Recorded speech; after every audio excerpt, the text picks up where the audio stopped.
ज़बूर 49। ए जहान के सब बशिंदों कान लगाओ, क्या अदनी क्या आला, क्या अमीर क्या फ़कीर। मेरे मुंह से हिकमत की बातें निकलेंगी और मेरे दिल का ख्याल पुरखिर्द होगा। मैं तमसील की तरफ कान लगाऊंगा, मैं अपना मोहमा सितार पर बयान करूंगा। मैं मुसीबत के दिनों में क्यों डरूं, जब मेरा तौक़ुफ़ करने वाली बदी मुझे घेरे हो। जो अपनी दौलत पर भरोसा रखते और अपने माल की कसरत पर फ़ख्र करते हैं, उनमें से कोई किसी तरह अपने भाई का फ़िदिया नहीं दे सकता, ना खुदा को उसका मुआवजा दे सकता है, क्योंकि उनकी जान का फ़िदिया गरां बहा है। वो अब तक अदा ना होगा, ताकि वो अब तक जीता रहे और कब्र को ना देखे, क्योंकि वो देखता है कि दानिशमंद मर जाते हैं।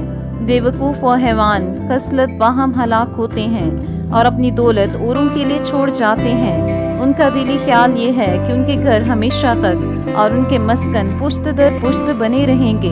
वो अपनी ज़मीन अपने ही नाम से नामज़द करते हैं, पर इंसान इज़्ज़त की हालत में कायम नहीं रहता।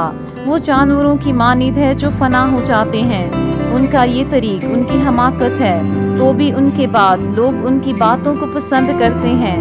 वो गोया पाताल का रेवड़ ठहराए गए हैं, मौत उनकी पासबान होगी। दयानतदार सुबह को उन पर मुसल्लत होगा और उनका हुस्न पाताल का लुकमा होकर बेठिकाना होगा। लेकिन खुदा मेरी जान को पाताल के इख्तियार से छुड़ा लेगा, क्योंकि वही मुझे कबूल करेगा।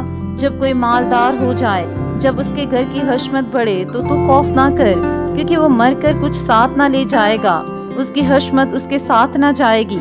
हाँ, जीते जी वो अपनी जान को मुबारक कहता रहा हो, और जब तू अपना भला करता है तो लोग तेरी तारीफ करते हैं, तो भी वो अपने बाप दादा की घरों से जा मिलेगा। वो रोशनी को हरगिज ना देखेंगे।